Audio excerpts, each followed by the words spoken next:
Welcome to the Deep Fear channel. Watch closely, stay alert, and don't forget to subscribe. Story 1. The Patient Who Never Left. The first time I walked into Ashwood Psychiatric Hospital, I swore I felt the building breathe. Not like the wheeze of pipes or the groan of old wood, something deeper, slower. A rhythm as if the whole asylum inhaled when I stepped through its double doors. I was a nursing student then, shadowing staff for practical hours. Ashwood had been running for nearly a century, long before mental health meant anything humane. The walls were yellowed from nicotine and time, and the stench of bleach never fully masked the undertone of rot. My supervisor, Nurse Harriet, warned me before we entered Ward C. "Don't talk to the man in room 6. I asked why. She tightened her jaw and kept walking. Room 6 was just another heavy steel door along a dim corridor. I caught a glimpse through the observation window. A pale man sitting perfectly still on his cot, his eyes locked straight at the glass. At me. I froze. He didn't blink, didn't flinch, just stared as though he'd been waiting. That night, I heard his voice in my dreams. "You shouldn't be here." On my third day at Ashwood, curiosity got the better of me. I found an excuse to slip into the records room while Nurse Harriet smoked outside. Dust lay heavy on the shelves, folders stacked like coffins. I searched for room 6. His file was old, yellow pages, handwriting instead of type. Name? Redacted. The last name was smudged, but the first was Daniel. Admitted, 1973. Diagnosis, schizophrenia, violent delusions. Notes, patient believes he is not alive, insists he has been dead for decades, exhibits extreme awareness of new staff. The last entry chilled me. 2004, still here, shows no signs of aging. But that was impossible. If he'd been admitted in 73, he should have been, what, in his 70s? 80s?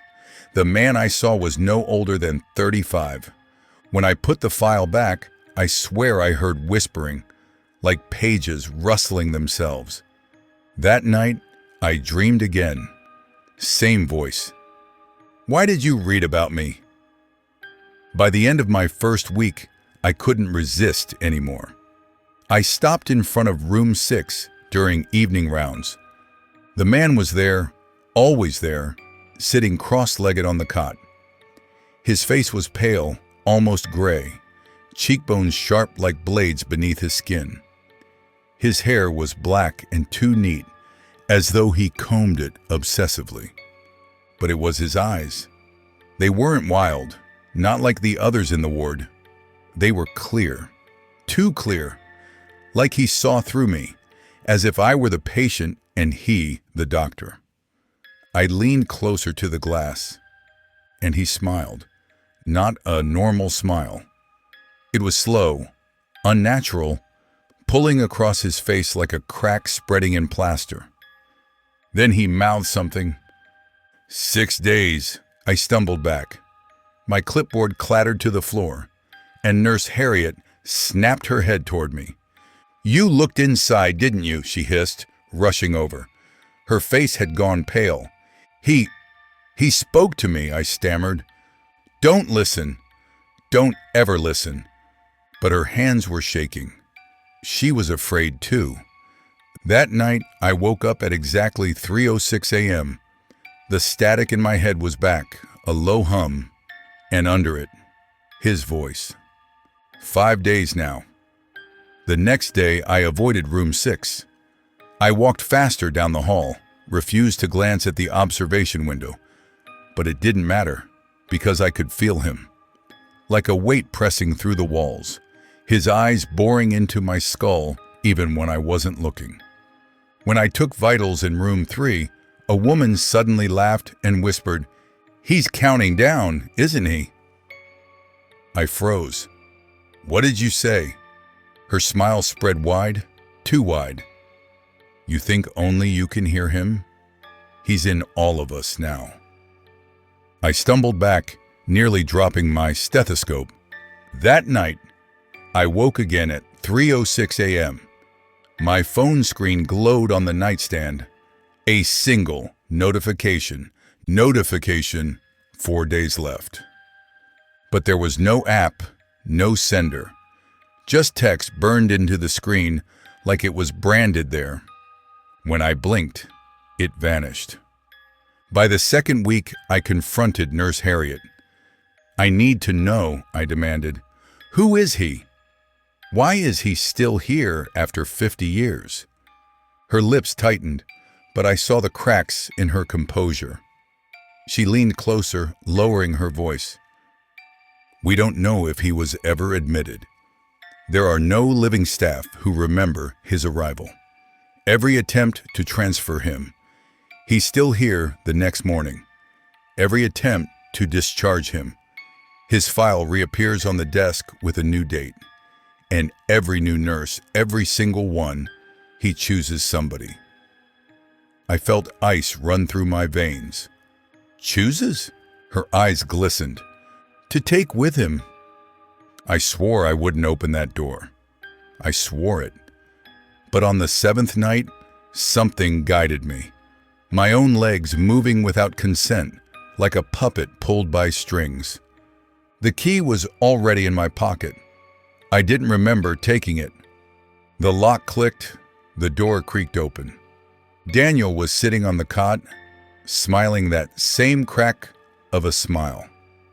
His voice was soft, but it shook the marrow in my bones. 3 days. I tried to step back, but my body disobeyed. I crossed the threshold. The door slammed behind me. The room smelled like rot and cold earth. My breath frosted in the air. Why me? I whispered. Daniel tilted his head, his eyes too bright, too knowing. Because you looked. After that night, everything blurred.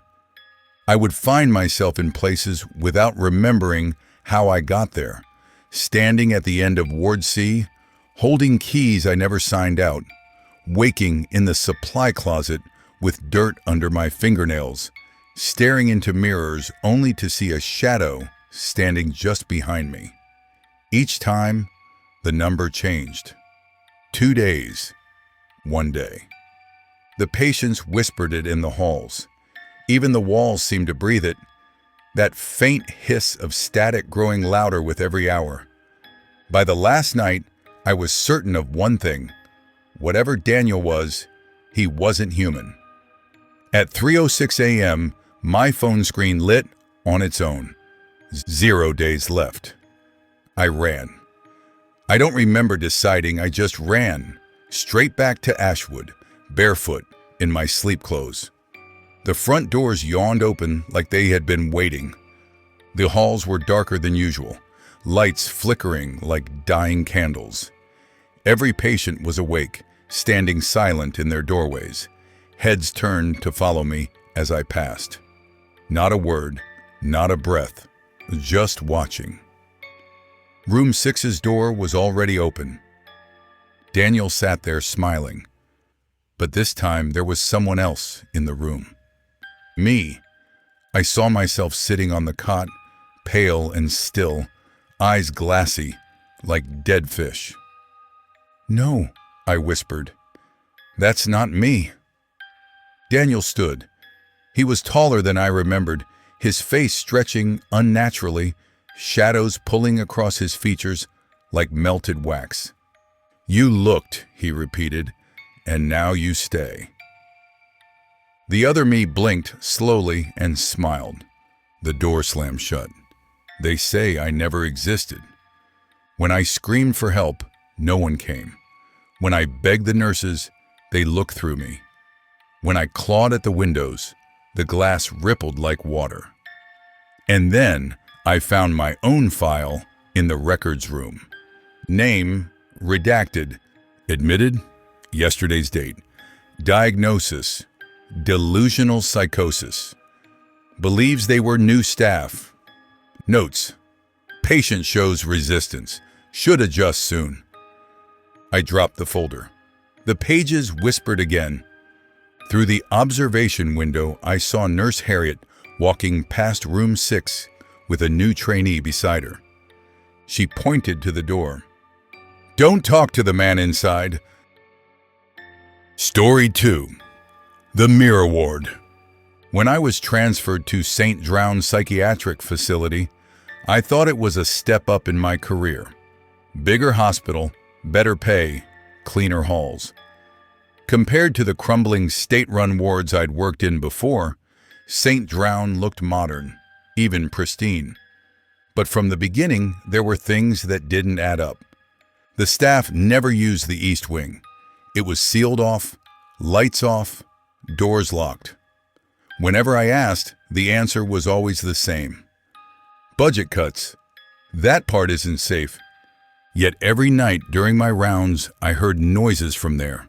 Soft footsteps, doors creaking, sometimes even laughter. Then, one night, Dr. Kellerman, my supervisor, gave me a set of keys. "You're ready," he said, without smiling. "Go check on the East Wing. The patients in Ward M need observation." Ward M? I frowned. I had studied the building map.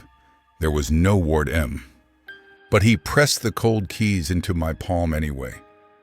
The door to the East Wing groaned open, dust motes spiraling in the flashlight beam. The air was colder here, stale, heavy with disinfectant and something metallic underneath. I followed the corridor until I reached the sign, Ward M. Every door here had a square window, except instead of showing inside the rooms, the glass shone like a mirror. Perfect reflections as if polished silver had been poured into the frames. I froze. My own face stared back at me from each door I passed. Sometimes the reflections moved a fraction too slowly. Sometimes their smiles lingered when mine did not. At room 12, I stopped breathing. My reflection didn't copy me. It tilted its head on its own and mouthed something I couldn't hear. That's when the door handle twitched. I pressed my eye to the observation window. Nothing. Just my reflection. Then I saw movement in the corner of my eye. A figure crouched on the floor behind the glass. Not a patient. Not a nurse. Something wrong. Its head tilted at an impossible angle and its eyes, dark hollows, locked on mine. I stumbled back. My flashlight slipped and clattered to the floor. When I bent to pick it up, the figure was gone. I told myself I was imagining things. Stress, new job, too many late nights. But when I looked back at the mirrors lining the corridor, I saw it again. Standing behind my reflection this time, closer. Smiling. I ran. By the third night, I had learned the unspoken rules of Ward M. 1. Never look into more than one mirror at a time. 2. Never touch the glass. 3. Never acknowledge the reflection behind your own. Breaking any of these rules meant it would copy you.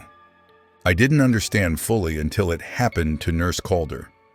She had laughed at my warnings, daring to tap one of the mirrored windows. By morning, she was gone. The staff said she resigned abruptly, but in the East Wing mirrors, I sometimes saw her, standing behind her own reflection, waving silently. I tried not to look. I tried not to breathe, but the mirrors seemed endless. The corridor seemed to stretch farther with every step. I heard it first as a whisper, "Come closer." Then a voice, my own voice, echoing from the glass, "Don't leave me." I turned toward the nearest mirror. My reflection smiled back. a slow, curling grin that wasn't mine. It pressed its hands to the glass, and I could feel a coldness seeping from it through the floor, into my shoes, crawling up my spine. I stumbled back, tripping over the flashlight. And then I saw dozens of reflections, dozens of me, all different, some screaming silently, some smiling, some crying, and all of them were reaching out. The corridor's doors slammed one by one. The mirrors no longer reflected the hallway. They reflected rooms I had never seen, endless hallways, staircases that led nowhere, ceilings stretching into darkness. I ran. I screamed, but every step led me back to the first mirror at room 12. My reflection was waiting. "You should stay," it said in my voice, though my lips hadn't moved. I backed away. The lights flickered, then darkness. When I woke, I was in a padded room. My own reflection stared at me from every wall. Not just glass, myself in every surface, on every floor, in every corner. "Welcome to Ward M," whispered the voices, overlapping, uncountable. No one ever came for me. No one checked the East Wing again. And I understood. The mirrors didn't just reflect you, they kept you. Sometimes new staff arrive. They never mention Ward M. They never ask questions. Sometimes I catch their reflection in the corner of my eye. They think I'm just another mirror on the wall. But I'm waiting. And someday, one of them will touch the glass. Then they'll join me. And I'll be free again. Story 3. Silence of Room 13. I had been a night nurse for barely 2 months when I was assigned to Room 13 in Havenwood Mental Hospital. It was on the far end of Ward D, past peeling paint and flickering fluorescent lights. All the other rooms were numbered in order, 11, 12, 14, but room 13 sat there, singular, ominous, like it had swallowed its own number. The first thing I noticed was the silence. Not the absence of sound. The hospital always hummed with beeps, groans, and distant voices, but a different silence. Inside room 13, every sound seemed muted, swallowed by some invisible vacuum. Even my own heartbeat sounded like it belonged to someone else. The previous night, nurse had left abruptly. When asked why, the staff simply said, "You'll understand." That was the kind of explanation I had come to dread in this line of work. The patient in room 13 was called Elias. Small, pale, thin as a rail. He never spoke, not a word, not even a whisper.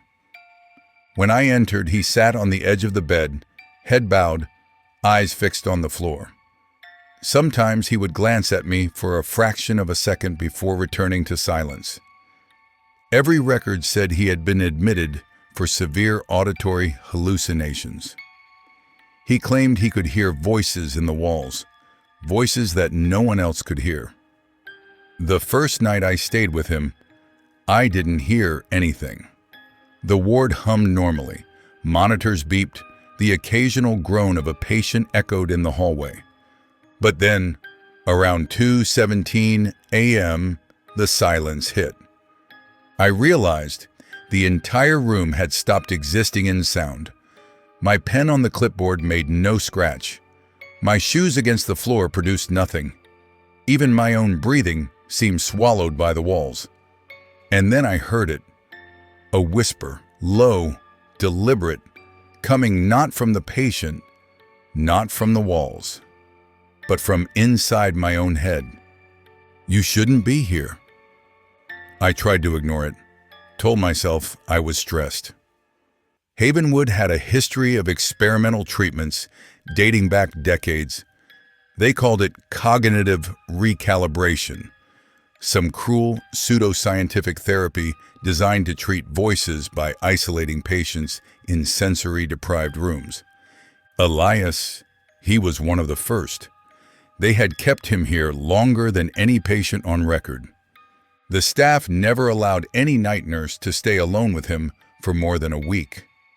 They said it was for observation. But something in the air told me they were lying. Because room 13 wasn't just a room, it was the experiment. By the third night, I began to hear them too. Soft at first, like a breeze through dry leaves. Then words formed. You will stay. You will watch. You will listen. The voice was layered, many tones speaking at once. Elias didn't flinch. He just sat there, still, eyes following me like I was already part of the room. I tried to leave. Every time I reached the door, the handle would slip from my grasp, cold as ice. Even the hospital corridors seemed to stretch unnaturally, turning back toward room 13. On the fourth night, I found a tape recorder under the bed. A single tape labeled "Do Not Play." Curiosity overpowered fear. I pressed play. The tape recorded static at first. Then I heard voices, dozens of them, overlapping. A patient screaming, a nurse calling for help, my own voice whispering instructions I had never said aloud. And then, "She is here. He will join us." I dropped the recorder. The whispering grew louder. Inside my head, I realized with dread that Elias wasn't hallucinating alone. The room amplified whatever resided here, and now it had noticed me. As the nights progressed, I began noticing subtle changes in the room. Shadows moved on their own. The bed sheets folded themselves. The walls seemed to breathe. One night, I looked at Elias. His eyes were blank, yet they reflected something else behind them. A shadow of me. My own face, pale and silent, staring back. I blinked. It was gone. And then I realized something far worse. The reflection wasn't just in his eyes. It was in every dark corner, every reflective surface, everywhere. Room 13 wanted me to see myself. On the sixth night, a note appeared on the bed, written in handwriting I didn't recognize. 3 nights remain. After that, you belong here. I tried to leave. I ran down the corridor. The hallway seemed endless. Every door led back to room 13. I screamed, but the silence followed me, muting my cries. Elias's whispers joined in mine. It's time. It's time. It's time. I realized then that the room wasn't just a location. It was alive. It fed on attention, on fear, on anyone who dared look inside. The 7th night, I awoke to find the bed empty. Elias was gone.